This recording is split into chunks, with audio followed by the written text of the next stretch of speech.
Hello, my friends, and welcome back. Thank you very much for being with me again today. Since I was a child, I liked people who do what they say they will do. I never liked people who were late 1 minute. I never liked people who would alter their statements or decisions a bit. These were since I was a child. I don't know, maybe I was crazy since then, but nevertheless, I still am like that, maybe a little bit more tolerant, flexible, as a friend of mine keeps saying, flexible.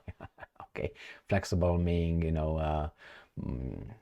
diluting your values and your behavior. And sometimes you realize that we are so imperfect that actually it's a big thing if you show up on time. Anyway, that's one. And the other one, doing what you say you will do, for me is a given. It's not, it's why I don't give my word. I don't promise, because when I say something, that's the way it is. I don't, if I have to say, I promise I'll do that, that means I don't trust myself, or the other person doesn't trust me, and that's an insult, because if I say something, I do it.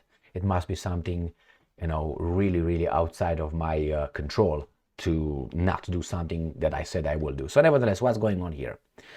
The Hungarians, yes, I know, the Hungarians seem to be closer to my liking regarding this kind of issues.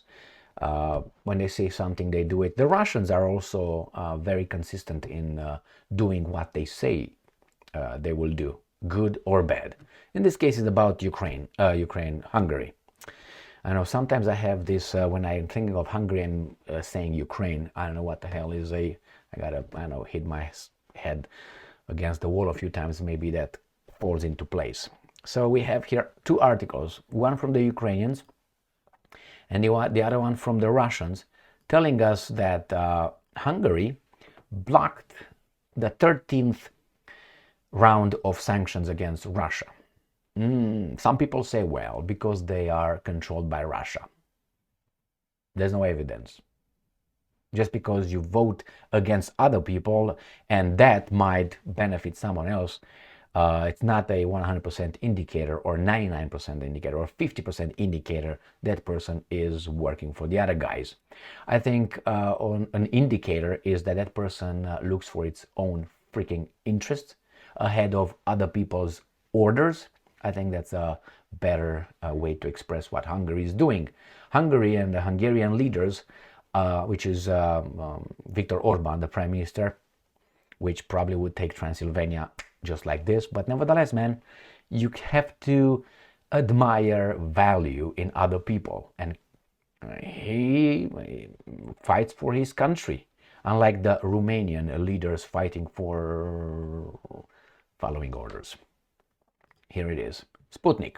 Hungary halts new European Union sanctions against Russia, reports. And here is Viktor Orban. Hungary's firm opposition to rubber stamping yet another package of anti-Russian sanctions ruined European Union's plans, the Financial Times reports. And as good people who love democracy, they probably will take Hungary's right to vote. That's what they did with Ukraine. They said, if you don't vote for it, or you don't walk out of the room, we're going to take your freaking vote. We're going to strip you of your right to vote. Can you imagine that? So if I don't vote for Biden, these guys are going to just, let's say, forbid me from voting, prevent me, taking my vote away. I think that it's very possible to happen in the near future, the way things go here. The EU's 13th package of sanctions against Russia has hit the usual stumbling block of Hungary. The draft of the new round of sanctions included measures against Moscow's international partners, including China, Serbia, Turkey, and India. Remember, Russia is not at war with the European Union. Russia is not at war with the United States of America. Russia has a problem with some imbeciles in Kiev. That's all. And those imbeciles are working for outside interests, and they're very much Ukrainian. As you can tell, I'm Zimbabwean. Okay? The same way. So yeah, the problem is over here. So that tells you those guys being invested so deep or this much with Ukraine. That tells you is actually something else, and that something else is those guys.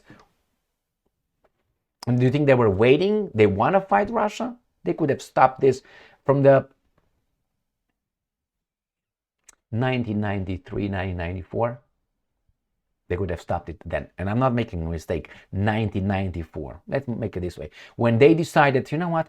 I think we're going to expand NATO towards our friends, Russia. We want to be closer. You know, we want to cuddle with you. NATO and Russia cuddling. They will come with this kind of an imbecilic justification. And I'm quoting.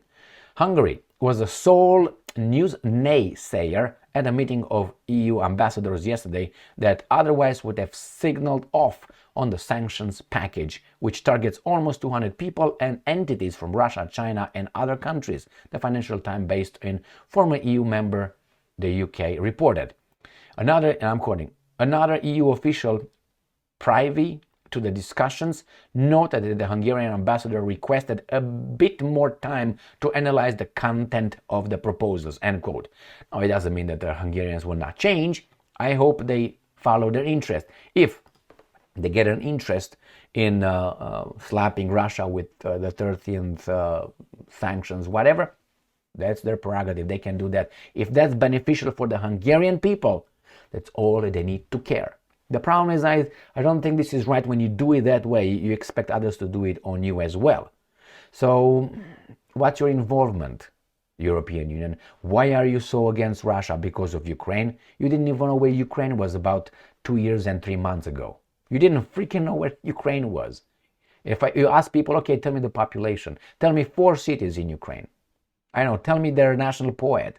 Tell me a composer. Tell me something outside of Zelensky, Ukraine needs weapons, and Donbass. Tell me more about, and Kiev, maybe Klitschko. Tell me more about that. Maybe Usyk, depending on, you know. No, my friends. And I'm for it. Someone said something like this. In order to love something, you have to understand first, and then in order to understand, you have to respect, or you have to respect, and then in order to respect, you have to understand. So you need to know. So you need to know in order to respect, and after you respect, you come in loving something. You can just love it, but you don't know shit about it. You can't do that. But here they all love. I love it. You don't know shit about it. How do you love it? You don't know shit. Now let's go to the other article coming from the Ukrainians. Ukrainska Pravda. Do you think that the Americans are looking for your interests? The Americans, I'm talking about the guys in charge of us, the Americans. No, my friends, they have their own agenda, and they use our energy, our taxes, our military for promoting their agenda, which is certain guys that need to control certain things, and they help us having democracy, and they help us having a mass media and the great politicians. That's all theirs. They're not ours. They allow us to support their system, participate in their system. And when we vote and we argue with one another like idiots at the dinner table or at work or at school or wherever we might be, it's just they did their job great.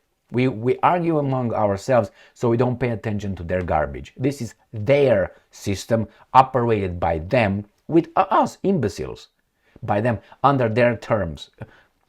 Campaign donations, interest, mass media, politicians, all these things belong in the same group, and you and I are not in that group unless you're one of those guys very high up. So let's move on here.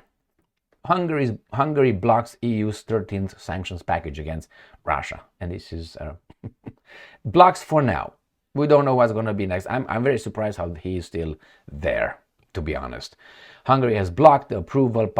Sources said that during yesterday's meeting at EU ambassadors, Hungary was the only country to not support the 13th package of sanctions aimed at nearly 200. Okay, well, what do you want? Each and every country should look for its own interest and negotiate with other countries. The problem is you have the power, the shadow of the power, dropped over our negotiations. It's the same thing as for instance, the Germans did with the Poles before September 1st, 1939. It was the shadow of power. We're going to negotiate about the Danzig corridor, or we won't. Yeah, we are. Hey, Great Britain, France, you said you're going to fight Germany if they attack us. Okay, yeah, let's discuss. Oh, we disagree with that. Nah, no, we don't like that either. Nah, let's negotiate. Yeah, negotiate, but nah. It was in bad faith. And the guy said, we want to attack you. Well, attack us. We got the Brits and we got the French. We're going to defend us. Sounds familiar? Yeah, so the same here. United States of America casts its shadow over the Europeans, and the Europeans' interests are dwarfed over this power. And I don't know how Hungary is still there. As a country that, more than any other country in Europe, is able to at least give the impression that fights for its own people. I'm talking about the guys in charge of Orban, Peter Giarto, and others. Here it is, my friends. Just block it for now. I don't think it's going to be forever. I think Hungary will be slapped with all kind of internal European Union sanctions and illegalities, which is take your right to vote, we're going to send it this way. Hungary says this, man, if you want as country, Romania, imbeciles, if you want to send money and weapons from your taxpayers, you're free to do it. Hey, Germany, under American occupation, if they tell you to send it and you want to send us Germany, do it, which they do.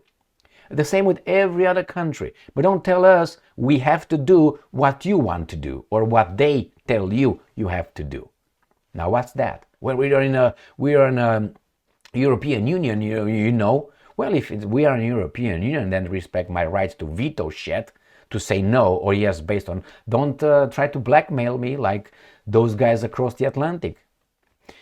Thank you very much for being with me again today. Stay strong, stay smart, look for the truth, and be just.